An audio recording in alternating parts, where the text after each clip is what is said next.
Hello students, हम कर रहे हैं बोर्ड क्वेश्चन क्लास 10 सीबीएसई। ये क्वेश्चन सीबीएसई 2025 में पूछा गया है। क्वेश्चन है chapter light reflection and refraction.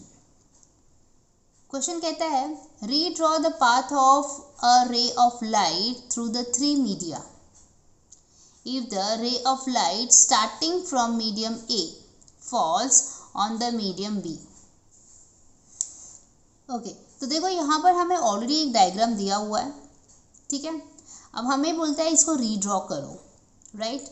Redraw कुछ इस तरह से करना है कि अब जो है चेंजेस ऐसे हैं कि जो मीडियम बी है ना उसकी ऑप्टिकल डेंसिटी क्या हो गई है, ज़्यादा हो गई है पहले के कंपेयर में।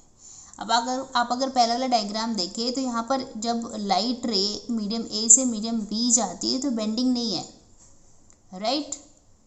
लेकिन अब जो हमें ऐसे बनाना है कि मीडियम बी की जो ऑप्टिकल डेंसिटी है वो ज़्यादा हो गई है, तो हमें पता है कि जब किसी भी मीडियम की ऑप्टिकल डेंसिटी ज़्यादा होती है तो रे ऑफ लाइट किधर जाती है, टुवर्ड्स नॉर्मल जाती है।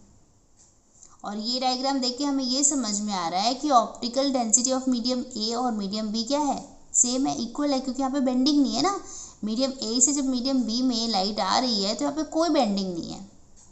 अब हमें इसको कैसे बनाना है, अब हमें इस तरह से बनाना है कि मीडियम बी की जो ऑप्टिकल डेंसिटी है वो ज़्यादा हो गई, तब रे ऑफ लाइट जो है वो कैसे मूव होगी। तो हमें आंसर भी पता है कि रे ऑफ लाइट टुवर्ड्स नॉर्मल जाएगी।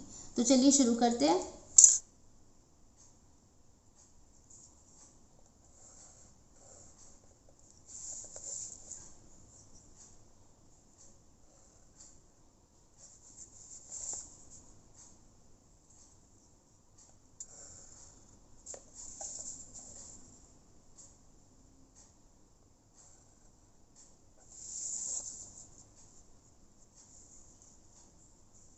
तो देखो यहाँ से रे ऑफ लाइट आ रही है, ठीक है, ओके। ये मैं नॉर्मल बना देती हूँ ताकि हमें समझ में आए कि लाइट रे कहाँ किस डायरेक्शन में मूव हो रही है। तो ये अब हमें पता है कि ये जो मीडियम ए से जब बी में आएगी तो इसमें क्या होगा, ये जो रे ऑफ लाइट है वो टुवर्ड्स नॉर्मल चली जाएगी, ठीक है। तो मैं इसको कुछ इस तरह से दिखा रही हूँ, क्लोजर टू द नॉर्मल दिखा रही हूँ, ओके। तो मैंने क्या कर दिया, रे ऑफ लाइट को टुवर्ड्स नॉर्मल कर दिया, ठीक है, राइट, ओके। बाद में जब वो मीडियम सी में जाती है, देखो यहाँ पे थोड़ा एक्सटेंड हो गया है, मैं हटा देती हूँ, ओके। बाद में जो मीडियम सी में जब वो जाती है तो ये क्या हो जाती है, मीडियम बी का जो ऑप्टिकल डेंसिटी है उससे मीडियम सी का ऑप्टिकल डेंसिटी क्या है, कम है। तो ये क्या होगा, अवे टू द नॉर्मल जाएगी। यहाँ पे भी मैं पहले नॉर्मल बना देती हूँ ताकि बेटर अंडरस्टैंडिंग हो जाए। तो ये रहा हमारा नॉर्मल, और अब क्या होगा, रे ऑफ लाइट किधर जाएगी, अवे फ्रॉम नॉर्मल जाएगी, क्योंकि इसकी ऑप्टिकल डेंसिटी जो है बी वाले मीडियम से क्या है, कम है, राइट। तो मैं इसको कुछ ऐसे दिखा देती हूँ,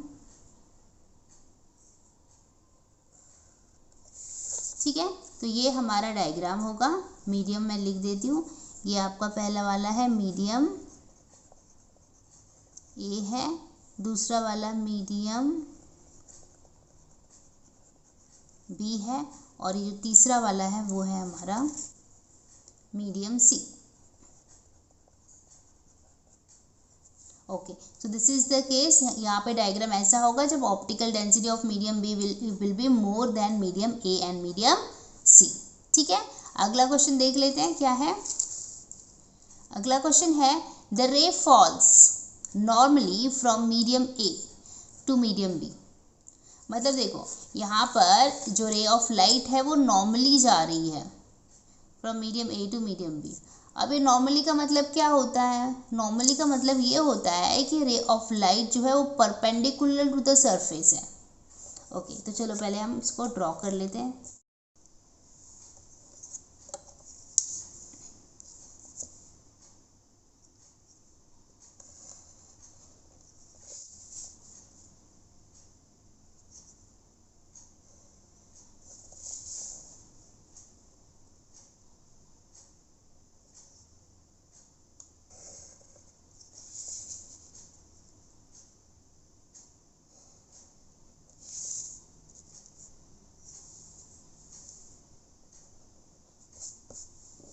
ओके तो हमें बताया गया है कि रे ऑफ लाइट जो है वो फॉल कैसी करती है। Ray of light is falling normally, it falls normally from the medium A to medium B.